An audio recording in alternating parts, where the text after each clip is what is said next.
नमस्कार दोस्तों, next IAS YouTube channel पर एक बार फिर से आप सभी का स्वागत है। मेरा नाम है सपना कुशवाहा और आज का जो हमारा डिस्कशन का टॉपिक है वो बहुत इंपॉर्टेंट भी है और काफ़ी इंटरेस्टिंग भी है। तो आप देख सकते हैं कि आज का जो हमारा हेडलाइन है वो ये है कि जो हिमालय का एरिया है वहाँ की जो अल्पाइन वनस्पति हैं वो ऊपर की ओर बढ़ रहे हैं।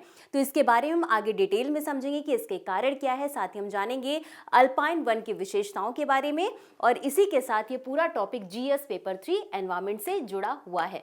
अब हम आगे बढ़ेंगे और सबसे पहले समझेंगे हालिया घटनाक्रम के बारे में। तो आपको बता दें कि हाल ही में इकोग्राफी पत्रिका है एक, और इसमें एक शोध प्रकाशित किया गया और इसमें ही कहा गया कि 1999 और 2022 के बीच यानी कि कुल 24 वर्षों के बीच में हिमालय का जो क्षेत्र है इसमें 6 जगहों पर यह शोध किया गया और इसके अकॉर्डिंग इन 24 वर्षों में जो अल्पाइन वनस्पति हैं इनका ऊपर की ओर स्थानांतरण हो रहा है, यानी कि ये ऊपर की ओर शिफ्ट हो रहे हैं। तो आगे हम समझेंगे कि इसका मतलब क्या है। अब पहले समझते हैं कि ये 6 क्षेत्र कौन कौन से हैं जहां पर ये शोध किया गया। तो इसमें लद्दाख, रिकांग, नगारी, मंथांग, खुम्बू और भूटान, ये कुल 6 क्षेत्र हैं जहां पर ये शोध किया गया है। और कई जगहों पर ये भी है कि लगभग 7 मीटर का बदलाव देखा गया, यानी कि 7 मीटर तक वनस्पतियां जो है वो ऊपर की ओर शिफ्ट हुई हैं। अब इन सब का कारण क्या है?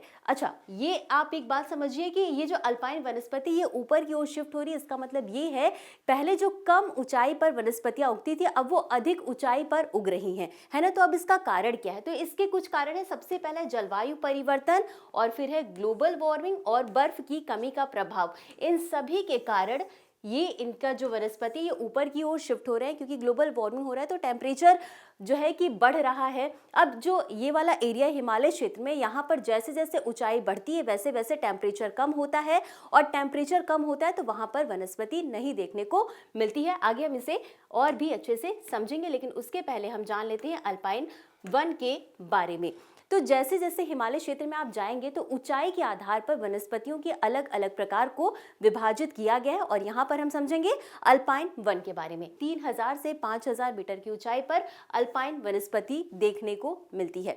अब इसके ऊपर जब हम जाते हैं 5000 से 5500 मीटर, तो ये जो है एरिया इसे कहते हैं उप हिमनदी क्षेत्र। अब यहाँ पर क्या होता है कि यहाँ पर वनस्पतियाँ जो हैं वो तुलनात्मक रूप से कम देखने को मिलती है, जिसके कारण ये भूमि जो होती है यहाँ की वो बंजर होती है। अब इसके और ऊपर जाते हैं यानी 5500 मीटर से और अधिक ऊंचाई पर जब जाते हैं तो वहाँ पर हिम क्षेत्र का एरिया रहता है, वहाँ पर बर्फ बहुत ज़्यादा होती है, टेम्परेचर बहुत कम होता है, इस कारण वहाँ पर वनस्पति जो है वो ना के बराबर होती है। तो ये तो हमने समझ लिया अल्पाइन वनस्पति के बारे में।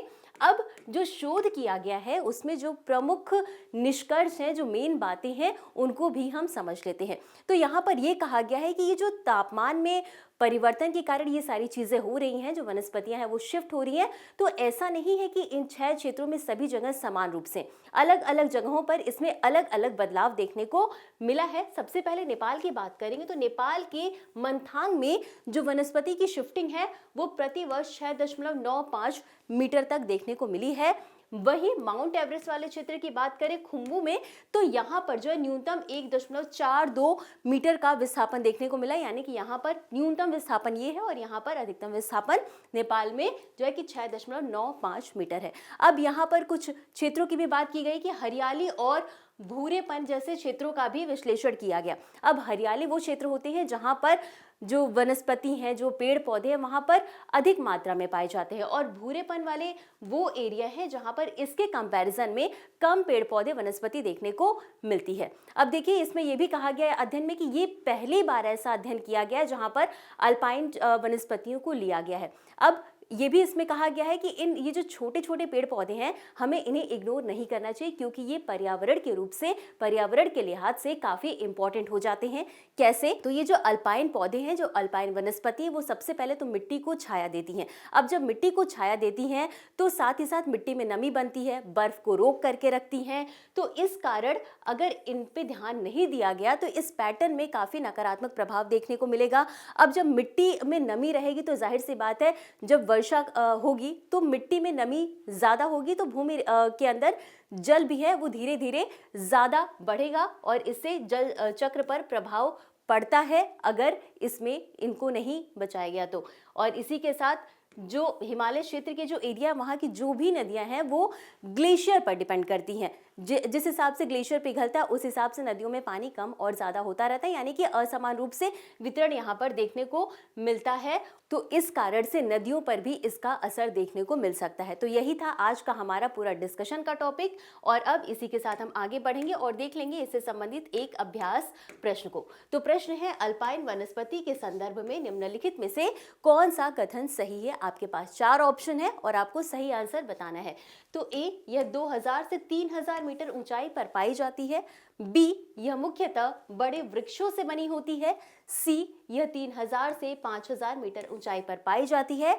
और डी, यह केवल हिमनद क्षेत्रों में पाई जाती है। और इस प्रश्न का उत्तर आपको हमेशा की तरह कमेंट बॉक्स में देना है। तो आज के लिए बस इतना ही, मिलते हैं अगले एपिसोड में इसी तरह कुछ अहम और जरूरी खबरों के साथ। तब तक के लिए धन्यवाद।